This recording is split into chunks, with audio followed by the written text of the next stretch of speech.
खुलुमबाय रायजोफोर।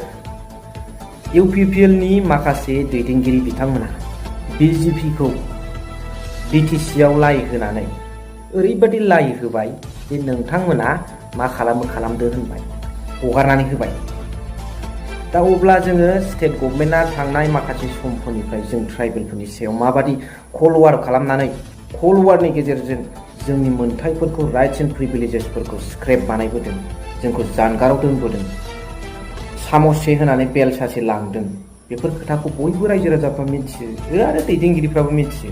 नाथाय थाखानि सायाव गोजावनानै इउपिपिएल नि बर्तमान बिटिआर गभर्नमेन्टनि माखासे दैदेनगिरि बिथांमोना बे खोथाखौ हेव खालामनानै, बे खोथाखौ नारखेनानै फैसानि सायाव गोजावनानै बिथांमोना बिजेपिखौ लाइ होनायाव आथुर, दिनैबो आथुर। बेनिनो फरेन एग्जाम्पल हिसाबै थार्मेल पावार प्रजेक्टखौ परबतजरा ओनसोलाव गायसननो मोना होननानै रायजो राजाफ्रा हाजार हाजार ओंखारनानै ससियेल मिडियानि गेजेरजोंब्लाबो फिल्डआव रायजो राजाफ्रा ओंखारथारनानै बेयाव खालामनो मोना होननानै एसेबां अपस होसेयावबो दिनै प्रमद बर' बिथांनि अहंखारखौ नायदो। अहंखारनिबो मोनसे सिमा थायो। बिथाङा बेसेबां अख्रामि, बे रायजो राजाफ्रा इसेबां होनसेयावबो बेखौ नारगारनानै बिथाङा थार्मेल पावार प्रजेक्टखौ परबतजरा ओनसोलाव गायसनथारनो नाजादों।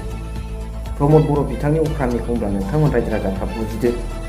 मानोना बिथाङा कौटि कौटि रां लाखाबाय आदानि कम्पानिनिफ्राय, आसाम गभर्नमेन्टनिफ्राय, सेन्ट्रेल गभर्नमेन्टनिफ्राय बे कम्पानिखौ गायसननो थाखाय, जायनि थाखाय बिथाङा आथुर आरो गायसनथारनांगौ होननानै बुंदों।